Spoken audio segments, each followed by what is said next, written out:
I'm fully expecting within the next chapter or so, Sin to give us an explanation on what exactly Percival's magic does. Because there is a moment in the chapter where Sin is just like, giving a small analytical comment on, his magic in general. And we know that he's got this whole hero type, and we don't really know exactly what that means. But in the chapter, I'm just guessing. I mean, because Percival is even shown in the picture where it showed the four horsemen. See, I'm messing up words. Four Knights of the Apocalypse. I thought it was four horsemen of the Apocalypse for so long. But four Knights of the Apocalypse. And in the pictures, granted the pictures obviously aren't concrete. That's just one of those like silhouettes that's just like, give hype for the future. Could easily be obviously exaggerated. And we know they're all kids, at least currently. Percival, I'm guessing he's going to stay small because he's 16 and looks like he's 7. But he's not shown with a weapon, so I'm assuming he's not going to have one. And given this chapter, I'm assuming that he's not going to end up getting one. So in this, first off, we got a really nice color spread. I really liked seeing Talisker in his colored armor. It looks really good. The whole amber armor with the purple cloak looks pretty badass. I'm hoping that he isn't gone because I liked his magic. I know J Cloud will be very much the sad guy if he ends up reading this series, and Talisker, who's got cloud magic, he's got his whole manipulation of the weather, is out of here. I don't think so. There's just nothing that implied he was dead, just defeated. But obviously that's something to wait in the future. I wonder what he meant with his whole calamity thing, if that's something to do with Arthur, or if that's just what his magic is called. But the chapter begins, we know what in the last chapter at the very end, Percival ended up pretty much having an awakened moment. I thought that already happened, with the whole part with Pelagard, but I guess that was more of kind of just the initial, activation of magic, where this, I would assume, is Percival actually out here. His magic is out in the open, and this is what it's going to be like when you use it regularly, unless the previous chapters with Talisker is how he's going to have it, and this is just one of those ones where because of the situation, he's able to use it to a much further extent. Maybe this is his current potential at his level of him all out, whereas the previous with he just had the magic on his hands is his regular amount. Because if he has this regularly, this full aura of his magic, where he's got, again, it's entirely cloaked his body, where he instantly healed the damage he got last year, and he didn't have anything crazy from the damage. He was mostly just bruised, scraped up, bleeding, but that's still really good, even if it's only instant healing to minor wounds, and maybe it takes longer for major wounds. That's still, again, that would pretty much render any attack that is only doing mild amounts of damage to him irrelevant. As well as in the chapter, we see when Talisker shoots a lightning bolt at him, that Percival ends up absorbing the magic and then utilizing it into his spell. So I would guess at the same time, it would just be a trash hammer ability, which by wording of it, in case anybody doesn't know, it's kind of like how One Piece has the Conqueror's Haki, where for the most part, in the large general usage of it, and I know there's new stuff coming out right now, but I mean the general usage of it, it just knocks out fodder to you. Regardless if it's certain characters, it really depends on the user, whereas early Luffy, it just knocked out random goons, whereas we saw when Shanks and Whitebeard were first meeting up in the in the timeline of the series, not in the totality of the series, but first time we were seeing them go up against each other, we see people on Whitebeard's crew just falling over, and they're not fodder to the grand scope of the world, but they're fodder to Shanks. So I would assume that for Percival, if anytime he's in this state of power, whether this is going to be what he's going to do normally, or if this is, like I said, the extent of what he can do at his current level, I would assume that any magic that is to a certain degree weaker than what he has, then he'll just absorb it. You have to break a certain threshold to hurt him with a spell. Say that Talisker's lightning bolt spell was a 5 out of whatever. We're not going to go into a power level ranking. I really am hoping that Four Knights of the Apocalypse doesn't have power levels by numbers. I'll take ranks, tiers of characters at a certain kind of general area where they sit at, kind of Holy Knight, Super Holy Knight, whatever it would be. I guess is it Sacred Knight now? I don't know exactly what it's supposed to be in the new version. I have to go back and look at some of the chapters, but you know what I mean, where it's more of by a rank, and that rank can start and stretch pretty far between whatever ranks below it and whatever ranks above it. Just because, like, when power levels were given numbers instead of since I think that's was one of the more shaky things of the whole series. But say, like, a character is, like, a 5. Like, say Taliscar's lightning bolt's a 5. Then say anything below it thrown at Percival with magic doesn't do anything. He can just absorb it. Whereas, say, if somebody threw a 6 at him, he couldn't do it. I don't know. It's a really strong power to have. Like, it was good already when what we saw in the previous chapters. And then in this one, we saw, we already knew it could heal. But when Talisker ends up shooting like a whole bunch more giant balls of hail at him, you see the whole shape of Percival's magic look like that kind of like doughy, chibi version of his head that we saw in all of the tiny versions. We even see it in this chapter as well. At one point, like the little specklings of his magic coming off his aura look kind of like those little chibis. But he ends up like pretty much just absorbing all of the hail balls. It looks like in the structure of the magic aura of Percival's head, it looks kind of like he'd be eating. It just looks like he's got a mouthful of something, and he ends up spitting it back out. It looks like it's got the same force. Again, that already is pretty good. Like certain melee attacks, if he can just pretty much eat and spit back out, that's always going to provide a level of just general use. And because on top, like, not even going into the idea of, say, him having to, like with Meliodas, you had to throw the spell at him for him, to use full counter. Whereas, say, with Percival, you just pick up a rock and say Percival, and you just give it to him, and then it, like, kind of, like, floats up into, like, the mouth area of this magic head of his, and then shoots it out like a frickin' cannon. I would assume it could work like that, unless it's specifically only magic. But Percival's talking to him. He's like, I'm gonna hit. Just so you know, I am going to land a hit on you, and then you're gonna tell me what exactly happened, and then I'm gonna beat you, and you're gonna fix everything. And that's when Talisker goes and swings his like big cool weird axe like glaive spear. Percival just blocks it. I was wondering like during this is he gonna make Percival too strong? But I guess he is hyped at being one of the one of the four Knights of the Apocalypse, and they're the threat to Arthur, and we know Arthur is way out of Meliodas' league. We know Meliodas at his peak was at the same level with the Demon King, where it was these two entities couldn't live in Britannia without it pretty much causing natural disasters and calamities, whereas the Chaos Power is like hyped to be on the level of a kind of worldly threat. Like it's got a worldly scope, whereas Meliodas and the Demon King are more confined to Britannia level of a risk, a small country. So Percival being hyped up, at level with somebody that is way above Meliodas just means that he should be stronger than any of the sins in the long scope.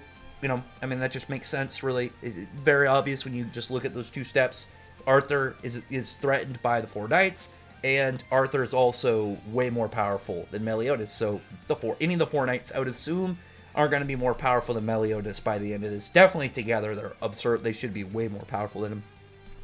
It's just the speed of it that I'd be a little bit worried about. But I guess like if we're jumping right into these upper holy knights, and we got a lot of them, and who knows what other big enemies there are. So I'm sure that it won't be that big of a problem. And I guess we don't even really know where Talisker ranks amongst the knights as well. I'd like to get some information on that next chapter. I'm hoping he's not dead, though. Maybe he's just defeated. Because like I said, I don't want him to be gone. I like his design. I like his magic. I think his weapon's cool. And I mean, we do see, like, he says that this is the most powerful of spells when he throws that Calamity Bird. But that just means that this is the strongest currently. Like, he can get more powerful. Like, he can easily get stronger. And that'd be something that I would really like to see. Like, a bad guy getting more powerful progressively out the series. So, maybe. We'll see. From Percival's attacks as well, he ends up creating like a big hand, smashes into Talisker, and he's like, tell me exactly why you did this. And he complies a bit. He mentions that what he did was a sin, and what Arthur wants to do. So by proxy, all of the Holy Knights and whatever are following him, is they want to create a world and land where humans can live in peace, but no other race. So something definitely happened to Arthur within the span of these was it 16 years? I think it was 16 years. I think it's just Percival's age. But something had to happen. Because the thing is, it's got to be really important to Arthur if he's turned on him, because we know that he was close. Like, he looked up to Meliodas. Meliodas was like his idol growing up.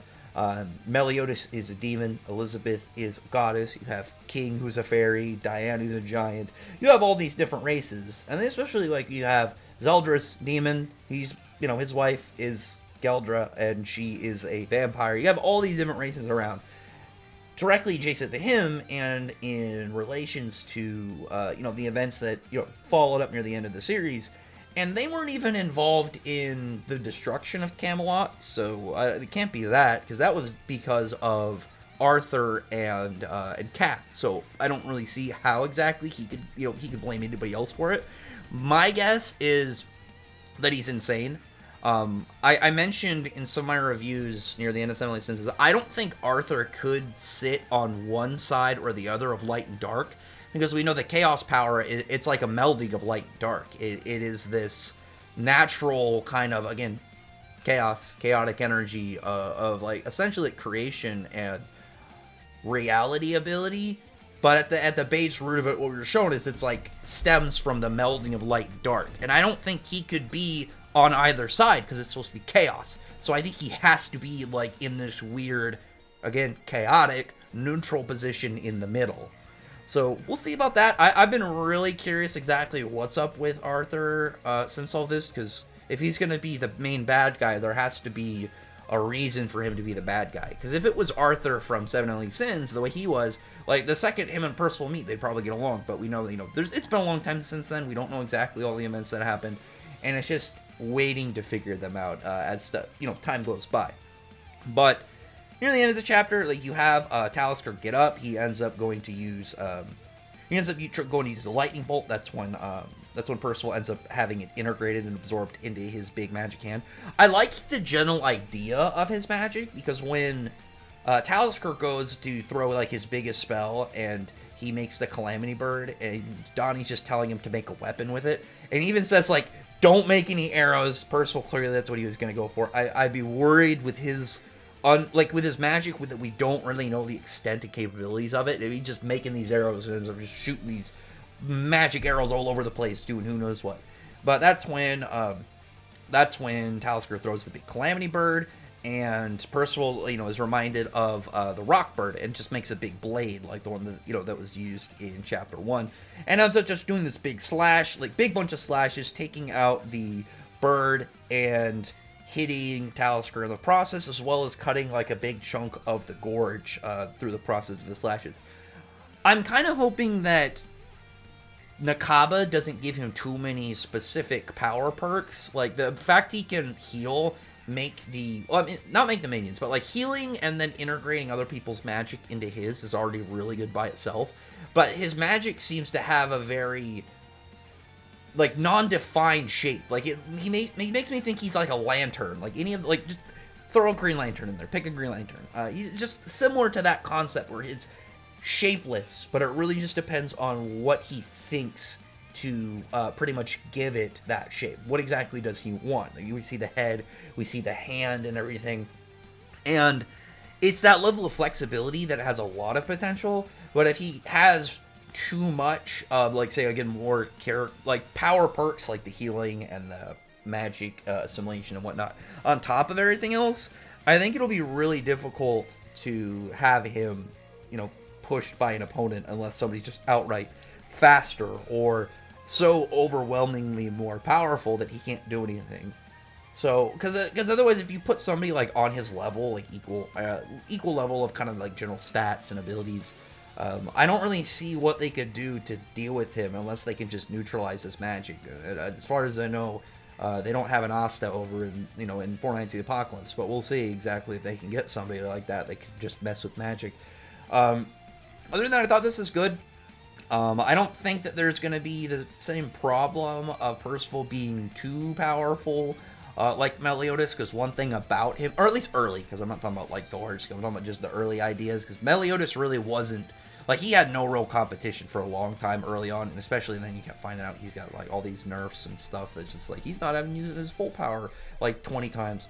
Percival's is that he's got a lot of raw potential, but he clearly has no real skill or general idea of how to use it. So whenever he starts getting training, and hopefully Sin gives more description of what his whole hero type does and what he's capable of, we'll see more of like a honed Percival, more of Percival with a level of tact and ability, rather than just like him thinking of stuff on the fly, doing stuff on the fly, because that can only get him so far. Like I can just end this by saying we've seen Seven Deadly Sins. Assuming you've read it. If not, then I can just kind of give... If you're just starting with Four Knights Apocalypse, you can. But I assume most people read Seven Deadly Sins, or at least watched it, or whatever. With their large scope of abilities, we know that they have some pretty hacks abilities, pretty broken spells, and just general different abilities at the disposal of the series on a large scale. Taliscar's whole weather manipulation is definitely good, but it's not like a really broken power that it's like Percival couldn't just overcome, as we saw. Like, say he's got something that would be like, oh yeah, I put a bubble of area around like an area and then erase everything in there with like a spatial ability, or some form of teleporting ability that, like, because you're teleporting everything within a space, it would kind of like negate, it would just avoid, like, it would just void durability, and like maybe like you could just spatially teleport somewhere with his arm is inside it. Because of that, it's just automatically cut right off his body. You know, stuff like that where it just is way more hacks and tricky, rather than like, for in this case, like Talisker, you know, made powerful hailfall and lightning, but that's not as dangerous as the large scope we know that Nakaba has done. But anyway, other than that, they'll comment below. Thumbs up the video, but from the like button, subscribe button, and check out my other videos. But other than that, appreciate everyone's already subscribed. Thank you all for listening. Bye.